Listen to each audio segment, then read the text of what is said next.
Sebenarnya minat organisasi itu kalau setahu saya ya, untuk anak muda tuh perlu diketahuin, berpolitik itu merupakan hobi mahal, hobi paling keren.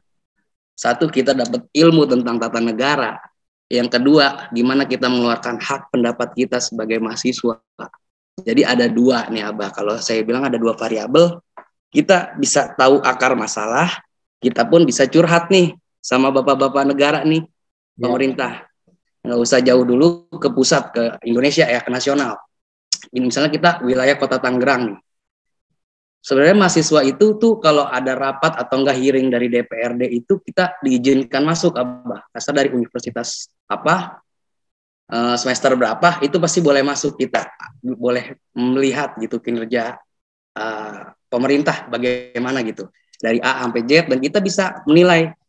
Jadi kan sebagai pers gitu. Satu, itu buat database kita untuk menggali masalah wilayah ya, Mbak ya. Kalau udah berita nasional sih, menurut saya nih, Mbak ya, menurut saya untuk saat ini berpolitik, mahasiswa ingin mengikuti politik rada kurang, Abah. Yang hanya bisa, misalnya dia menggunakan media sosial, hanya copy paste.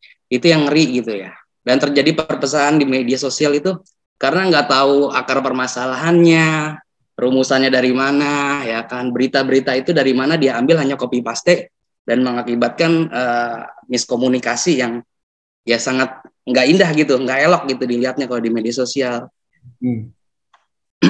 Untuk minat komunikasi tadi saya udah bilang, berpolitik itu kita ngumpulin hobi apa, ngumpulin kendaraan, batu, jam atau cincin, itu lebih kalau kata saya, Bah, karena ini berpolitik itu melihat suatu tatanan masyarakat ya, Bah ya, di wilayah ataupun nasional, dan kita pun bisa belajar mengenai apa yang diberikan negara pada masyarakat gitu, Bah. Contoh kasus, Bah, saya kan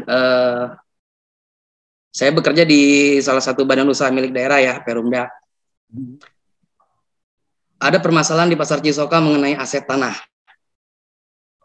Dan kita ya, teman-teman Perumda Pasar ini, sebenarnya ketika di demo mahasiswa di Serang, Mbak. Mahasiswanya di Serang sama mahasiswa Jayanti. Dan saya alhamdulillah suruh ngadepin mahasiswa itu, Abah. Waktu itu ada sekitar 40 orangan. Saya duduk bersama mahasiswa, mereka seakan-akan ini tanah ini dipagar, tanah ini milik maksudnya pemerintah kok main membagar aja, main menggusur aja gitu. Sebenarnya ketika saya jelaskan bahwa ini adalah aset yang dipisahkan oleh pemerintah untuk dikelola dan menjadi pendapatan asli daerah, dan mereka pun komunikatif, Bah, langsung bertanya, aset dipisahkan itu apa sih? Terus berita serah terima aset ini apa sih? Maksudnya aset dipisahkan apa? Pasar tradisional tuh bisa terbentuk kayak apa gitu, Bah. Dari pertanyaan itu, nah timbul, Bah, jawaban saya bahwa kita dikasih untuk dikelola dari UPT Pasar ke perusahaan daerah. Sekarang udah Undang-Undang Nomor 32 dari Perumda Pasar, perusahaan umum daerah. Jadi ketika kita mengkritik, kita itu nggak berdasarkan kalau kata sekarang mah ditunggangi gitu, Bah ya. Ada salah satu tokoh masyarakat menunggangi mahasiswa dengan alasan bahwa saya terintimidasi oleh pemerintah, saya digusur oleh pemerintah. Tapi sebenarnya masyarakat itu sendiri yang nggak mengerti aturan. Kita bertempat tinggal di mana, ini tanah punya siapa, sertifikatnya bagaimana. Itu teman-teman mahasiswa ya, adik-adik mahasiswa belum tahu itu, Bah. Tapi ketika udah dijelaskan, baru mereka mengerti. Itulah fungsinya kita berkomunikasi. Jadi kalau pemerintah itu terbuka untuk berbicara kepada lembaga swadaya masyarakat, pers, ataupun mahasiswa, itu terbuka. Cuman kalau menurut saya minat di politik untuk saat ini, saya lihat dari kacamata Badan Eksekutif Mahasiswa kurang. Perannya kurang gitu ya? Perannya dalam pembinaan dari mahasiswa kurang gitu? Kurang. Kalaupun dia pengen bermain politik, itu pun kopas. Dan kopas rata-rata ya, Mbak ya, terlihat miskomunikasi, ujungnya miskomunikasi. Ada satu berita hoax yang dipakai bukan udah masalah pembahasan itu yang saya lihat sih gitu ya. Jadi kemana-mana gitu melenceng. Kalau misalnya satu fokus, misalnya ada gak masyarakat di wilayah Tangerang ini yang masih dalam tanda kutip nggak bisa makan ya, Bah. Maksudnya masih dalam kelas bawah tuh kurang banget gitulah. Ibaratnya kurang. Masih ada nggak sih di Tangerang itu yang masih makan nasi aking gitu ya? Itu sebenarnya kita bedah dari KKN sih sebenarnya udah bagus tuh, Bah. KKN kita bisa ngelihat dari masyarakat desa. KKN maksudnya K3? Hah? Maksudnya K3?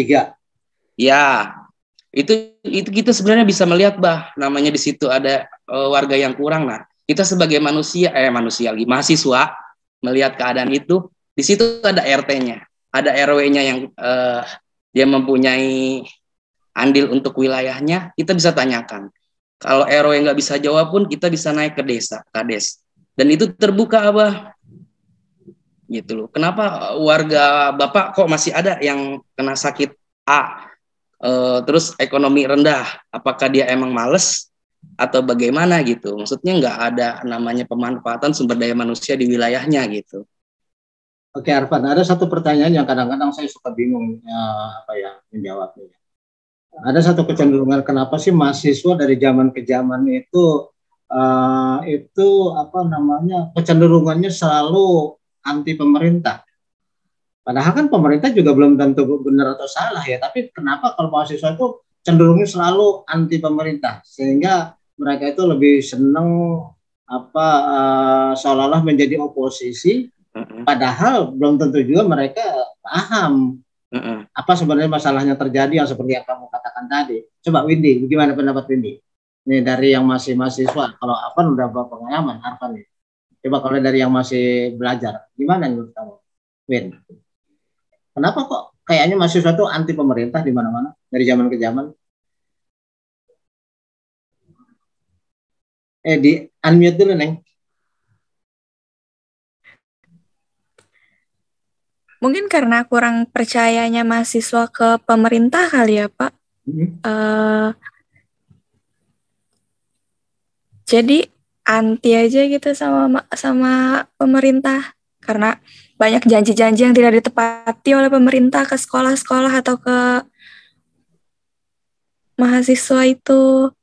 Jadi membuat mahasiswa kurang percaya dengan pemerintah. Karena omongan-omongannya yang nggak ada bukti. Ininya loh, Bah. Tidak ada bukti sama sekali dari semua. Kalau kita lihat zaman Bung Karno itu turun juga karena mahasiswa. Angkatan 66. Pak Harto turun juga karena mahasiswa, angkatan 98. Nah, terus sekarang mahasiswa ya sekarang ini yang BEM SI yang selalu mengkritik pemerintah juga berusaha supaya melengsarkan presiden kita. Kan begitu.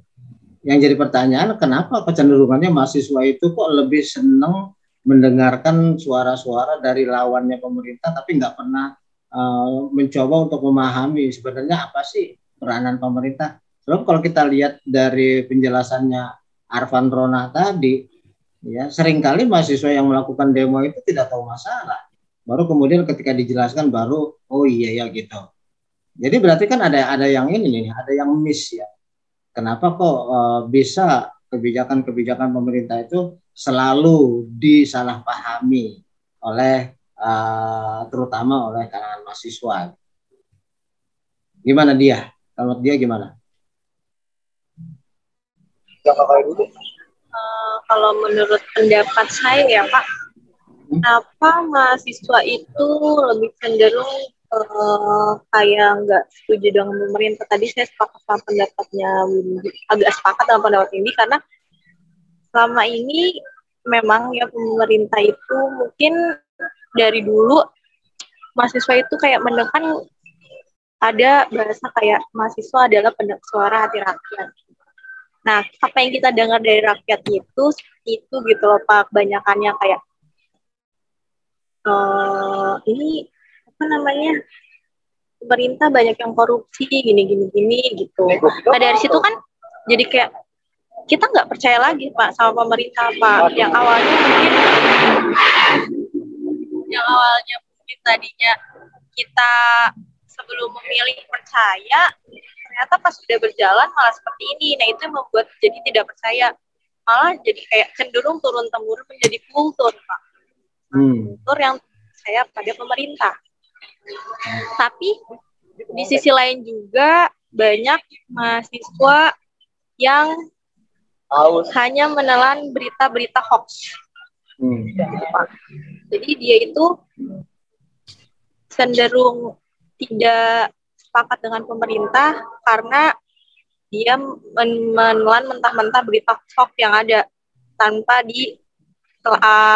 disaring gitu bahasanya gitu loh, Pak. Kan sekarang dengan adanya media sosial itu berita hoax itu tersebar luas, Pak. Banyak banget. Kasus ini, kasus itu yang kita nggak tahu. Ini kenapa gitu. Jadi ditelan mentah-mentah aja gitu. Kayak misal kayak kasus kemarin tentang yang terbaru Brigadir J. Kalau misal kita nggak tahu penyebabnya seperti apa atau apa, terus tidak diusut juga, itu bakalan jadi kita telan mentah-mentah bahwa yang bersalah adalah si Brigadir J gitu, Pak. Gitu sih, Pak, menurut saya.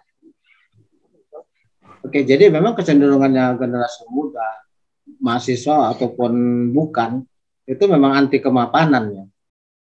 Anti kemapanan. Itu memang udah barangkali kecenderungannya anak muda seperti itu. Kita bisa maklum.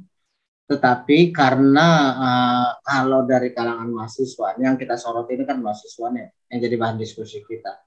Itu kan mereka bersuara, mereka bergerak, itu kan menyuarakan atau mewakili yang menjadi alma mater, kan gitu kan ya. Artinya seberapa berkualitas mereka bicara mungkin berkorelasi dengan seberapa berkualitasnya kalau program pengajaran yang mereka dapat, gitu kan. Artinya pengaruh dari pola pembelajaran di kampus mempengaruhi cara dia menanggapi suatu masalah. Gitu. Nah, kecuali kalau mereka bergerak secara pribadi, itu kan BEM ini, BEM itu, berarti kan bawa nama kampus. Jadi kalau misalnya mereka itu kemudian melakukan suatu tindakan yang katakannya seperti tadi tuh, yang saya bilang memalsukan tanda tangan, itu kan imbasnya kepada alma maternya. Wah, ini dari fakultas hukum mana ini kok kayak gitu? Kan jadi orang mempertanyakan kualitas dari fakultas hukumnya karena mahasiswanya sampai 6 orang mau menggugat suatu lembaga hukum tinggi negara tapi dengan cara memalsukan tanda tangan. Kan gitu ya. Nah, jadi intinya kalau misalnya mereka itu bukan mahasiswa sih saya kira no problem, nggak jadi pembahasan kita di sini. Tapi justru ketika mereka adalah mahasiswa yang membawa nama alma mater, maka seharusnya itu juga mencerminkan kualitas dari program yang mereka dapat dari kampus. Gimana? Saya pengen dengar lagi dari Sister Afan. Sebenarnya berkorelasi nggak sih apa yang didapat dari kampus dengan pola tindakan mereka di masyarakat? Gimana, Pak? Iya, apa yang kamu dapat dari kampus, sistem pengajarannya, ilmunya, itu mempengaruhi nggak cara kamu bertindak, cara kamu berkata, cara kamu menyampaikan pendapat di dalam masyarakat? Pendapat saya nih ya, Pak.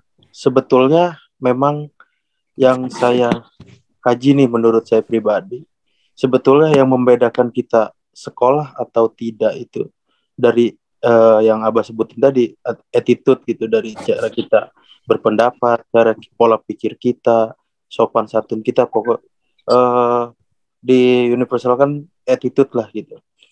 Cuman kalau masalah berilmu juga hanya beberapa persen lah kita dapat ilmu di dunia sekolah atau perkuliahan gitu ya kan. Karena ilmu itu banyak sekarang, apalagi dunia digital gitu, 4.0 gitu ya bahasa Indonesianya gitu. Jadi ilmu itu gampang dicari untuk zaman sekarang ini gitu. Cuman kita, makanya kenapa yang membedakan sekolah dengan yang tidak sekolah itu ya yang tadi saya bilang, yang Abah bilang juga tadi, kayak attitude kita, tingkah laku kita, dewasanya kita. Nah, kita itu dididiknya itu pada saat waktu sekolah gitu. Itu kalau soal ilmu otodidak pun ya bisa kita gitu kan, sesuai porsinya. Menurut saya juga, terus ada penelitian siapa gitu saya lupa, kita belajar di sekolah, di kuliah atau sekolah itu hanya beberapa persen dari materi perkuliahan nih, misalnya Abah menerangkan 100% gitu. Paling kita hanya menyangkut itu nggak jauh dari 20% gitu. Selebihnya ya gitu, namanya kuliah ya, ada yang bengong, ada yang apapun itulah. Lebih dapat ilmunya itu ya kita pada saat berdiskusi atau soal dengan senior atau apapun itu gitu. Itu aja sih Bah, menurut saya pribadi Bah, dan pengalaman saya pribadi. Barangkali teman yang lain ada yang mau menanggapi apa yang disampaikan oleh Afan. Silakan. Anis gimana? Ada pendapat menanggapi Afan?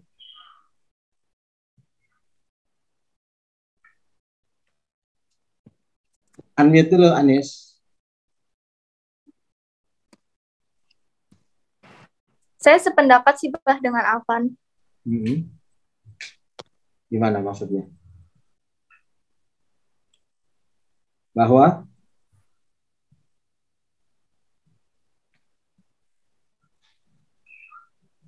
apa Bah? Maaf putus-putus Bah. si pendapatnya gimana?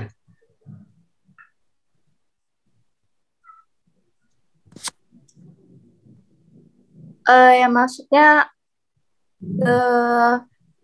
ada pembeda cara berpikir antara mahasiswa dengan misalkan yang sekolahnya cuma lulusan SMK gitu Bah.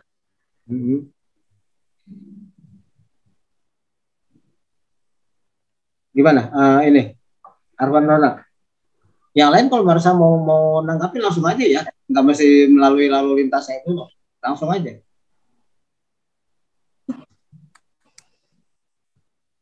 Arwan? Iya, ya izin Abah. Ya. Menanggapi ya? Iya. Menanggapi Afwan quote-nya itu quote buku Millennial Power karya Deddy Corbuzier ya itu ya. Tapi Afwan itu harus baca sampai habis bahwa pendidikan itu penting. Ada yang katanya tidak mengenyam pendidikan pun bisa kaya gitu. Kaya itu sebenarnya nggak dilihat dari materinya sih ya. Isi buku yang dia baca sampai habis apa enggak gitu. Kalau baca Millennial Power sampai habis. Emang di situ kalau menurut Deddy Corbuzier rada nggak penting ya di bagian bab pertamanya untuk pendidikan. Tapi kalau bagi saya penting. Kalau adik-adik semua tahu mengenai Tridharma Perguruan Tinggi, kalau saya dulu ngebalikin dulu deh. Kita ada di ekonomi ya, di mahasiswa ekonomi. Kita lingkup dari kecil dulu nih. Tetangga kita deh, masyarakat kita, gang kita dulu nih, kalau mau ini nih. Ada di situ namanya Tridharma Perguruan Tinggi tentang pengabdian. Kita nih anak kuliahan nih deh. Apa sih kita bisa abdi ke masyarakat? Apakah hanya pamer alma mater? Banyak teman-teman kita di sana yang nggak bisa mengenyam bangku kuliah karena faktor ekonomi dan lain-lain. Sekarang kalau kita anak ekonomi, sebulan kita ditagihin ayah kita atau ibu kita itu berapa sih duit sampah? Duit sampah misalnya ditarikin 10.000 dikali berapa kakak? Apakah duit buat kontribusi sampah itu sebesar apa dikaliin jumlah kartu keluarga yang ada di wilayah tersebut? Itu kita bisa namanya di situ diteliti. Udah diteliti, oh segini berarti gajinya sekian buat petugas sampah. Baru dikembangkan, nanya ke Pak RT, Pak RT ini masih ada sisa nih, sekian ribu, ini duit kemanain? Apakah duitnya ke kas RT atau disimpan Pak RT? Itu hal kecil sih, kalau bagi saya hal terkecil adalah di mana wilayah kita tinggal. Tridharma Perguruan Tinggi, jadi di situ ada pengabdian, sudah diabdi, kita teliti, udah diteliti, kita belajarin. Contoh kecil, kalau sebelum ke lingkup ke masalah nasional ya, kayak siapa yang lagi viral sekarang itu mengenai polisi ya, instansi polisi, jangan ke arah sana dulu. Kalau saya sih cuman sedikit saran ya, mohon izin Abah, di lingkup dari lingkungan masyarakat kita dulu gitu. Kita misalnya mau neliti apa nih sampai terjadinya kita antisosial sama pemerintah. Nah, balik lagi kalau saya dulu Tridharma Perguruan Tinggi itu salah satunya saya balik dulu nih. Saya ngabdi dulu sama masyarakat, sudah diteliti, baru kita pelajarin. Dari situ kalau itu sampai gol aja ya, oh ada sisa duit sekian dari uang sampah, Pak RT ini apakah ke duit kas atau masuk ke kantong Pak RT? Itu dulu aja kalau mau kritik. Terima kasih. Mohon izin Abah. Ya. Ya, tapi memang seperti saya sampaikan tadi ya, bahwa memang sesuai dengan usia juga ya, sesuai juga dengan pengalaman hidup. Itu anak muda memang lebih banyak dibawa emosi dulu ya, dibawa emosi dulu. Sebelum mereka menyampaikan suatu pendapat, mereka lebih banyak didasari oleh asumsi-asumsinya sendiri gitu. Nggak usah jauh-jauh, contohnya saya aja deh. Saya udah berusaha untuk mengcombine pola pembelajaran supaya jangan bosan daring melulu, maka saya kemudian bikin podcast, ya kan, seperti saya ceritakan. Podcast itu kemudian saya upload di YouTube, di akun saya. Kan dari segi positifnya saya katakan tadi bahwa itu akan memudahkan bagi mahasiswa untuk mengulang-ulang.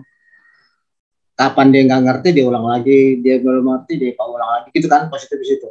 Tapi apa yang terjadi itu justru banyak mahasiswa yang menganggap mereka katakanlah diperalat untuk memajukan akun saya. Jadi seolah-olah mereka dimanfaatkan supaya akun channel si Abah itu dapat AdSense. Saya bilang, saya sampai saat ini belum dapat apa-apa kok, saya bilang. Jadi istilahnya kecurigaan duluan yang maju gitu.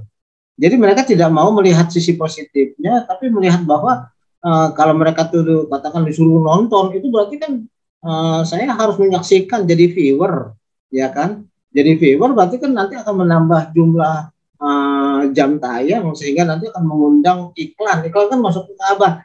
Nah itu jadi kecurigaan duluan. Jadi saya pikir sama gitu ya, kepada pemerintah, kepada siapapun juga, mereka memang selalu antagonis ya, wajar yang namanya jiwa muda memang seperti itu. Maka saya pun dituduh seperti itu, ya saya layani. Kita lihat sisi positifnya lah. Ya mungkin ada manfaatnya bagi saya, yaitu viewernya nambah, jam tayangnya jadi nambah juga. Tapi kan kamu juga mendapatkan kemudahan dengan cara seperti itu, gitu kan ya. Nah, jadi berarti memang kecenderungan berpolitik generasi muda memang lebih banyak diwarnai oleh asumsi-asumsi, dan mereka lebih banyak bertindak sebelum melakukan suatu katakanlah pembelajaran dulu, sehingga seringkali tindakannya menjadi kurang bijak lah, menjadi kurang terarah gitu. Kalau bijak sih mungkin karena usia mereka ya masih muda, kurang terarah gitu. Nah, yang saya khawatirkan adalah ketika kecenderungan politik ini kemudian ada penunggangnya gitu. Oh ya, ada satu istilah nih sekarang nih, Anies. Ada istilah yang katanya bukan mahasiswa tapi mahasewa. Nah, gimana tuh menurut kamu tuh? Mahasewa artinya mereka bertindak, mereka berdemo, mereka berpendapat itu karena ada pesanan dari orang lain. Ada pesanan dalam arti mereka tuh diupahin. Nah, sebenarnya menurut kamu gerakan mahasiswa yang sekarang ini benar masih murni atau memang karena pengen viral aja, atau karena mereka ada donasinya di belakang? Gimana tuh menurut kamu? Dalam pandangan kamu? Kalau menurut saya sih, Bah, sebenarnya masih ada minat mahasiswa ke politik. Tapi juga tadi juga ada yang cuman ikut-ikutan. Apalagi kan sekarang platform kayak informasi tuh banyak ya, kayak dari TikTok atau dari YouTube kayak gitu. Jadi banyak orang-orang yang terprovokasi tapi nggak tahu yang sebenarnya itu apa.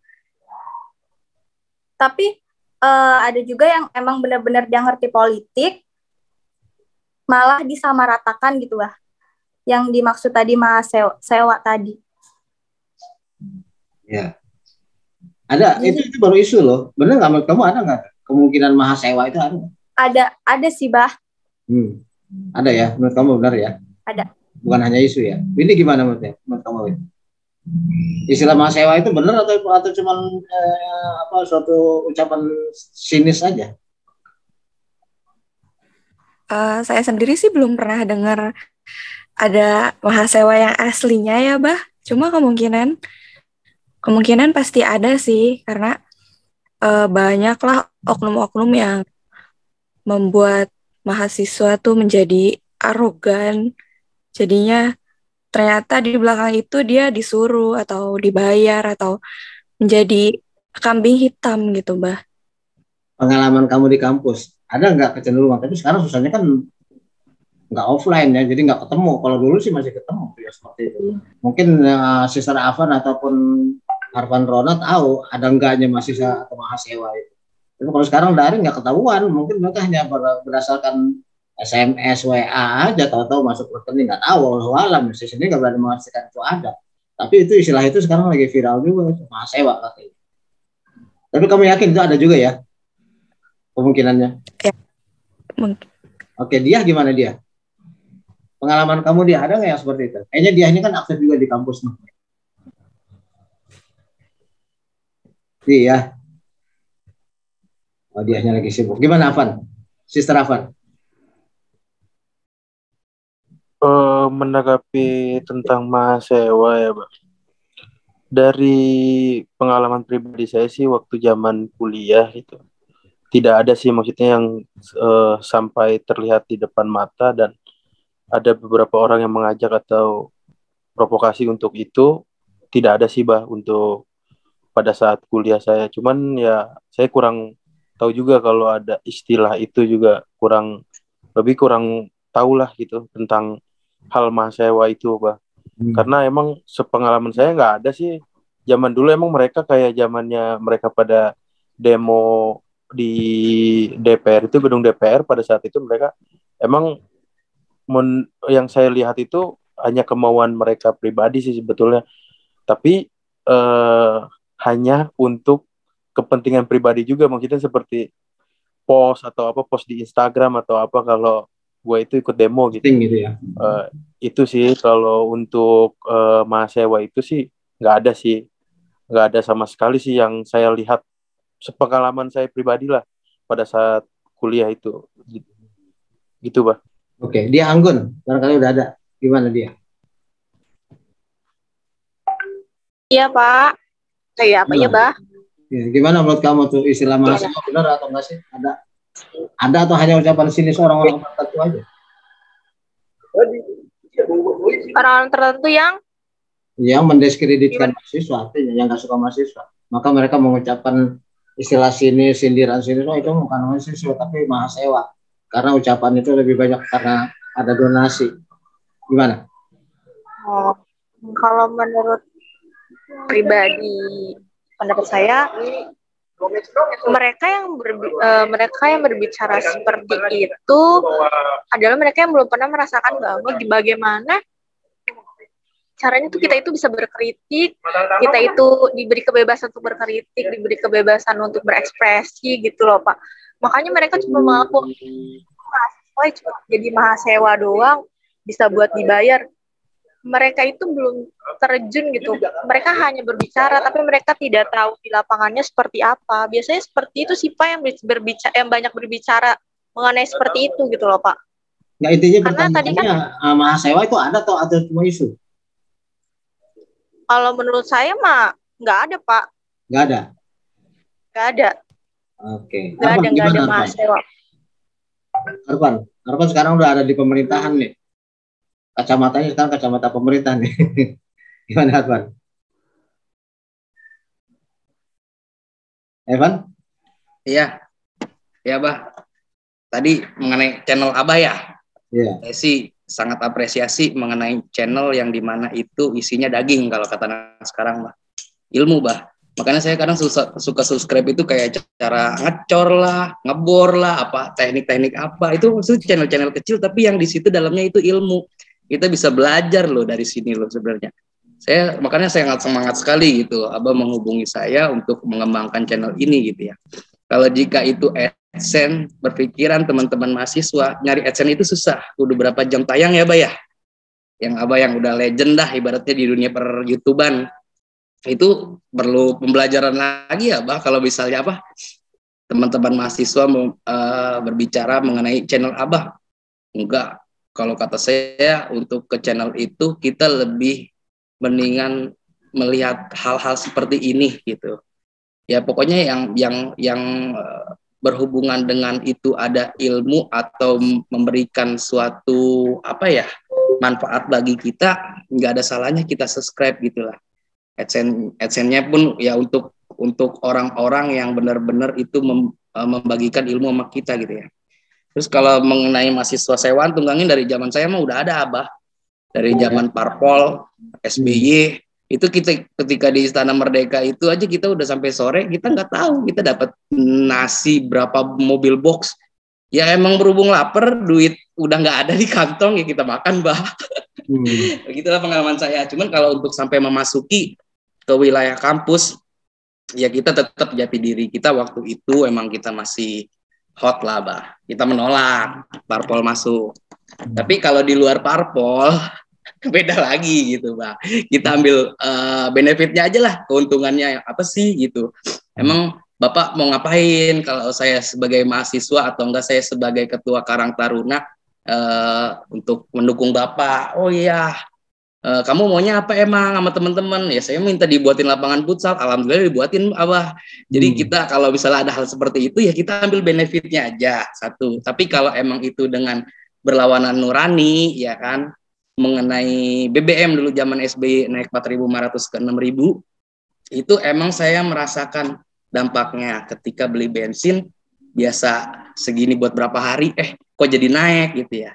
Gimana pengusaha, gimana yang benar-benar mobilitasnya tinggi dengan konsumtif BBM tersebut, kan itu perlu kita tergerak gitu, Bah.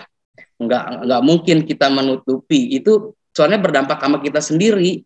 Kita aja pakai motor naik bensin, waduh berasa nih gitu, tergerak gitu, Bah, hati nuraninya. Disitulah kalau saya menanggapi mengenai apa channel Abah sama itu mahasiswa tunggangan dari zaman saya udah ada, Bah, mengenai Parpol zaman Bang Muammar presiden mahasiswanya pada waktu itu.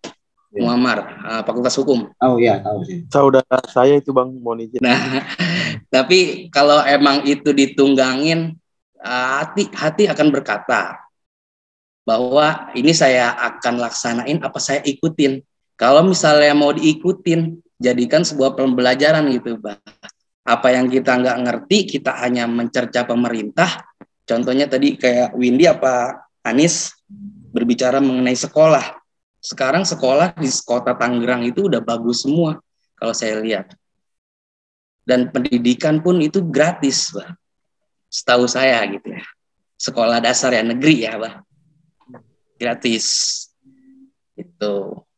Jadi kita sebelum mencerca suatu hal yang berhubungan dengan pemerintah, baiknya kita terlebih dahulu kita mengetahui dengan mata kepala dan hati nurani kita dulu. Setelah itu baru boleh kita bersuara. Kalau untuk mengeluarkan suara, contohnya kayak di wilayah, masa iya kita nggak boleh ngomong sama Pak RT sendiri sih?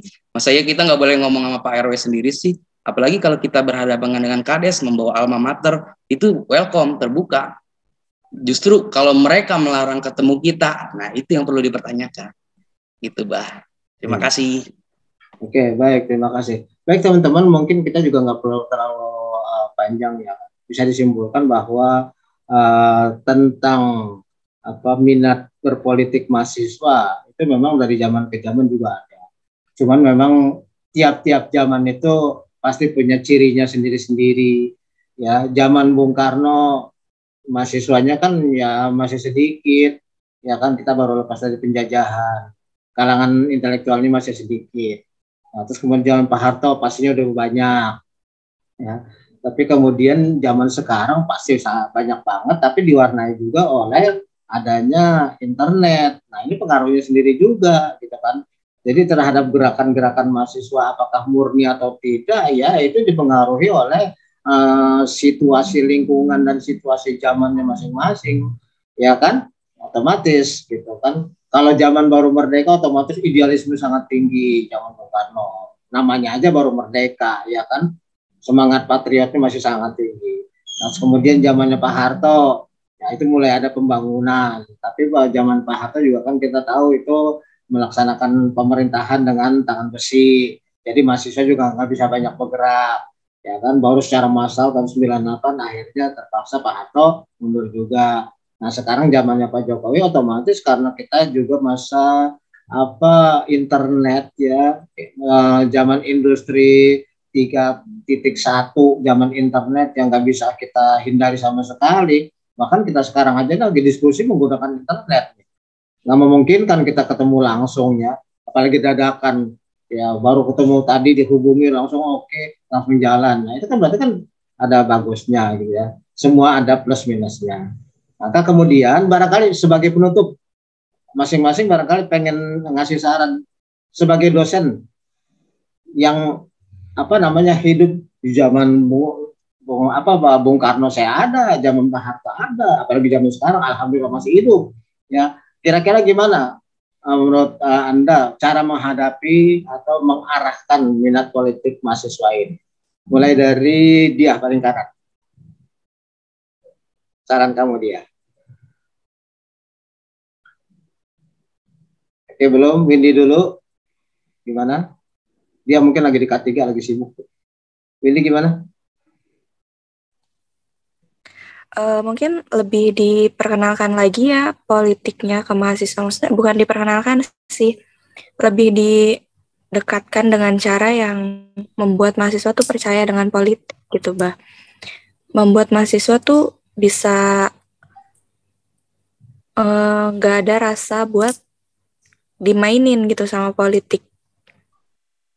Oke, Sister Afan? Baik, Bah. Menanggapi tentang apa tadi, Bah? Saran kamu supaya saya bisa mengajar masalah ini lebih baik pada mahasiswa. Dosen ya? Ya kan saya dosen. Ya, ke situ, sebetulnya kan dalam dosen gitu, dunia perkuliahan lah di mahasiswa, ya sebetulnya juga ada baiknya juga dari dosen membahas tentang isu politik nih, politik sedang apa nih, tapi secara netral dosen itu mengarahkannya. Jadi tidak memihak gitu. Misalnya, oh isu ini begini, isu yang B seperti ini gitu. Tapi jangan memihak kalau dosen itu tetap kekeh gitu dengan pilihannya atau apa gitu, tentang misalnya dia pilih A, dia mengikuti, oh dia tetap mendukung A gitu. Maksudnya si B ini tetap salah terus gitu. Itu kurang baik juga gitu. Jadi sebetulnya setiap pertemuan tuh harus ini pendapat saya sih, maksudnya kayak awal pertemuan supaya buyar atau apa gitu pikiran.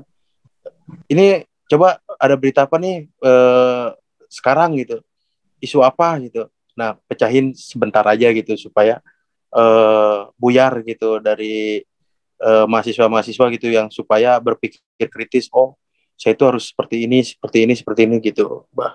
Kurang lebihnya itu sih, Bah, masukan dari saya pribadi gitu. Okay. Kurang lebihnya maaf. Terima kasih Sister Afan. Anis Nabila gimana? Iya, Bah.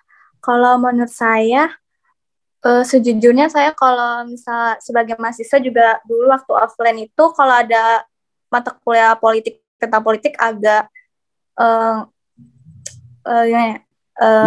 jenuh atau ngantuk gitu, Bah, karena tidak mengerti ilmunya. Jadi mungkin kalau menurut saya dosen itu harus mengajarnya dengan cara yang menarik. Itu tadi misalkan membahas isu-isu yang lagi booming gitu, lagi apa nih gitu dibahas kan. Mahasiswa sekarang tuh lebih sukanya tuh membahas yang emang yang sedang terjadi gitu. Jadi tidak bosan. Jadi mahasiswanya tuh tidak bosan atau cara belajarnya juga tidak monoton gitu. Kalau kayak dosen yang mengajarnya secara ilmu banget gitu, Bah, kayak jadinya mahasiswanya tuh makin boring gitu.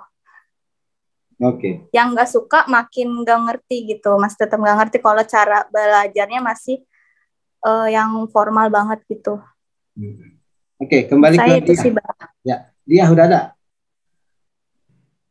Masih terputus? Oke, dia silakan. Iya, Pak. Gimana? Saran kamu terhadap pola pembelajaran politik mahasiswa, terutama yang harus saya jalanin.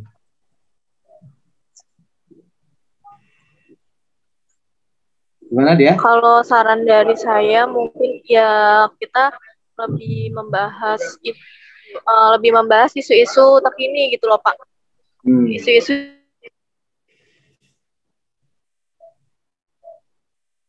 jadi cocok ya sama yang lain.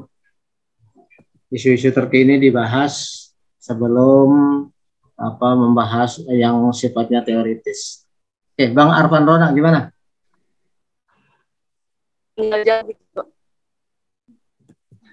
Iya, Abah. Cek sound. Ya. Kalau saya cuman berpesan buat adik-adik tetap belajar. Akademis tetap harus ditempuh. Kelulusan harus tetap sebagai cita-cita yang harus digapai untuk membanggakan orang tua ataupun yang kita cintai. Ya. Putus-putus ya dia? Iya, udah nyambung belum, Bah? Udah sekarang udah. Oke, gimana? Sebentar Bang Ronang, kita terusin yang ini dulu. Ya, silakan dia.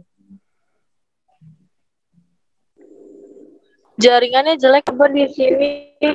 Iya. Ini mumpung di sana.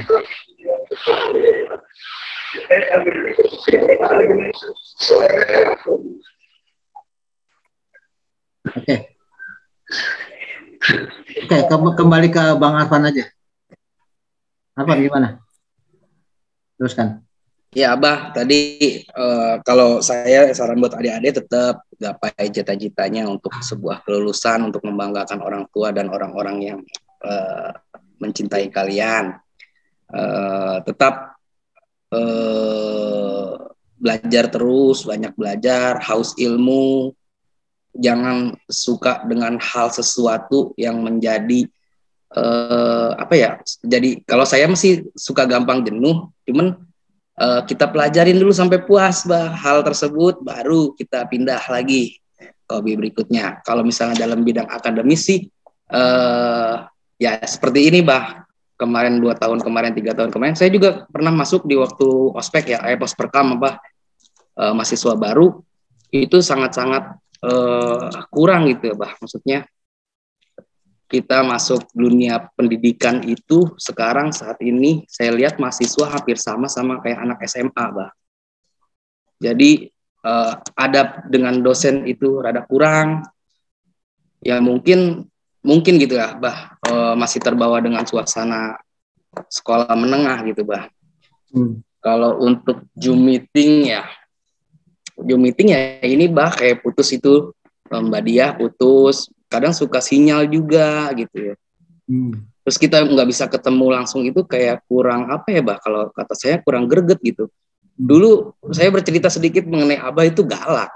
Kita nggak conversation pakai bahasa Inggris aja udah gitu. Tapi Abah nggak main nilai kok, keaktifan. Saya tahu banget Abah gitu ya. Kita keaktifan, kita bertanya, kita diskusi, itu welcome banget Abah itu. Jadi kalau galak ya iya pasti gitu ya. Tapi saya suka dengan cara mengajar seperti itu membuat kita belajar, jadinya kita ngerti, oh iya kalau saya nggak digalakin malah ngeloncong gitu, kalau bahasanya ngelunjak gitu. Tapi ada ilmu yang saya dapat gitu dari didikan Abah pada waktu itu, makanya sampai teringat sekarang gitu ya. Sampai Abah itu buka puasa bersama di rumah, itu sih merupakan pendidikan politik ya, ya. Kalau kayak gitu kita bisa silaturahmi dengan fakultas lain loh, bukan hanya ekonomi. Itu Abah makanya terbuka banget itu. Ada lintas angkatan juga sih pada waktu itu, zaman Anggun, zaman Jamsari ya, ya. Yeah. Bang Jamsari, itu kita masih komunikasi gitu lah. Dan terlebih kalau jika emang minat, ayo terbuka, kita masuk badan eksekutif mahasiswa, di mana di situ kita bisa belajar diskursi gitu. Mudah-mudahan kalau Abah sebagai dosen, mohon izin Abah support kita untuk di organisasi mahasiswa, harus tetap ada hidup Abah, karena kita perlu teman-teman yang benar-benar peduli dengan lingkungan kampus, dengan masyarakat, dengan pemerintah gitu. Dan dikasih plus lah kalau bila perlu edukasi mengenai politik itu perlu Abah. Jadi kita nggak hanya fokus main game, Free Fire, Mobile Legend. Itu saya kemarin terakhir ke kampus Raharja, Bah, cerita sedikit. Itu di kantinnya full megang HP miring itu yang main game, Bah. Nggak ada namanya kita diskusi dengan kopi gitu ya, apa sampai lupa waktu. Yang ngomong ngalor ngidul tapi ngomongin negara, cuman itu menjadikan suatu kenangan yang indah gitu, Bah. Zoom meeting jangan terlalu lama, kalau bisa lebih ke praktek, bener tadi katanya yang kalau ada diskusi viral, asik sih, Bah, kalau misalnya kita diskusi viral ya, dulu kan kita terbatas sama ini ya, Bah ya, media sosial ya, Bah ya, yang punya BB aja cuman 2 orang doang tuh, BlackBerry. Tapi alhamdulillah sekarang ada Zoom meeting kayak gini ya, apapun komunikasi kita lintas wilayah, lintas negara juga bisa gitu, Bah. Kita mau belajar apapun, hal sekecil apapun di YouTube ada gitu lah. Terus support terus channel-channel yang bisa buat kita belajar untuk diri kita dan untuk orang lain. Itu support selalu, kalau saya mas saranin gitu. Jangan kita support YouTube yang nggak tahu juntrungannya, yang malah bikin perubahan era zaman sekarang gitu, Bah. Saya sih mohon izin ya, Abah ya. Ini mas saran itu aja sih, mungkin Zoom meeting agar lebih humoris, ceria gitu lah. Mungkin teman-teman adik-adik kita mahasiswa bisa lebih semangat gitu loh, Bah. Ya. Terima kasih Abah atas undangannya juga gitu. Terima kasih adik-adik semua, tetap terus semangat karena orang-orang yang mencintai kalian itu menunggu kelulusan kalian ya kan. Buat apa, Bah? Buat dilamar. Mungkin itu aja, Abah. Sekian dari saya. Terima kasih. Wabillahi taufiq wal hidayah. Wassalamualaikum warahmatullahi wabarakatuh. Waalaikumsalam. Baik, terima kasih Bang Arfan Rona. Ya, saya pikir juga semua kita sama ya. Jadi memang justru perubahan situasi, perubahan kondisi, semuanya itu selalu menantang kita untuk melakukan adaptasi terhadap pola pembelajaran, baik mahasiswa maupun dosennya sendiri. Jadi memang change or die. Kalau kita nggak berubah, maka kita akan mati. Mati dalam arti kita jadi nggak bisa ngapa-ngapain. Baik, terima kasih semuanya kepada teman-teman ya, Windy, Damayanti, Sister Afan Ayatullah, Anis Novitasari, Dian Anggun Puspitasari, dan Bang Arfan Rona. Semoga semuanya kita dalam keadaan sehat, dan semoga apa yang kita lakukan ini akan bermanfaat bagi teman-teman yang berkesempatan untuk menyimaknya. Ya. Saya akhiri, wabillahi taufiq wal hidayah. Wassalamualaikum warahmatullahi wabarakatuh. Waalaikumsalam warahmatullahi wabarakatuh. Hidup mahasiswa.